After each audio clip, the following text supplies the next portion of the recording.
Predstavte si situáciu, ktorú sme zažili už veľakrát. Je piatok večer, začína sa víkend a zrazu zazvoní telefón. Hlas na druhej strane hovorí: Dobrý, zobral som vyvenčiť psa za dedinu na polnú cestu a našiel som tu zdochnutého dravca. Čo mám s ním urobiť? Na takéto telefonáty sme zvyknutí a ceníme si, keď nám ľudia oznámia nález uhynutého dravca, pretože môže ísť o vážnu situáciu. Už na základe vonkajších znakov sa dá rozoznať, či ide o otravu. Určite treba spozornieť, ak nájdete dravca, ktorý leží na bruchu s poloroztiahnutými krídlami a vyvrátenou hlavou. Jeho pazúry sú krčovito zovreté. Dokonca v pazúroch môže zvierať zvyšky stebiel, tráv, lístie či pôdu. Pri otrave sa prvé účinky jedu dostavia rýchlo. Jedinec niekedy hynie s potravou zobáku.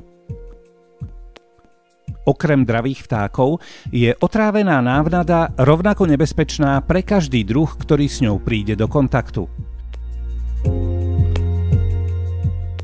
Pri líškach, mačkách a psoch sú typickými prejavmi otravy tie, keď zviera leží v polohe na boku, má vystreté končatiny a chvost, srst je naježená, okolo končatín sú stopy hrabania, ktoré vznikli pri posledných krčoch pred smrťou. V tvári majú sardonický úsmev, alebo ak chcete, krčovitý úškľabok.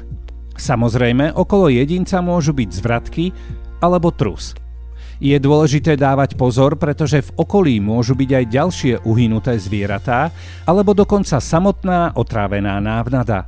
Páchatelia na výrobu otrávenej návnady používajú prakticky čokoľvek. Veľké kusy mäsa, malé kusy mäsa, niekedy celé zvieratá, vnútornosti alebo vajcia, ktoré napustia jedom. Už na prvý pohľad môžu byť viditeľné stopy po aplikácii chemickej látky, napríklad neprirodzené zafarbenie. Často sa priamo pri návnade alebo v jej okolí nachádzajú uhynuté zvieratá. Toto sú autentické zábery z nálezu otrávených myšiakov hôrnych. V prípade použitia jedu z kategórie karbamátov alebo organofosfátov býva v okolí mäsitej návnady uhynutý hmyz. Dôvod je jednoduchý.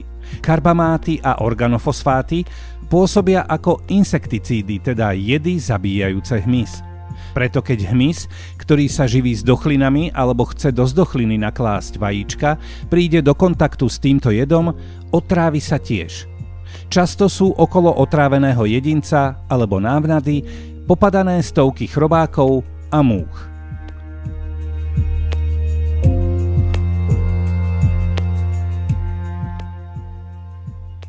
Pokiaľ by páchateľ použil vajcia, tak na škrupinke sú viditeľné stopy vpichu ihlov.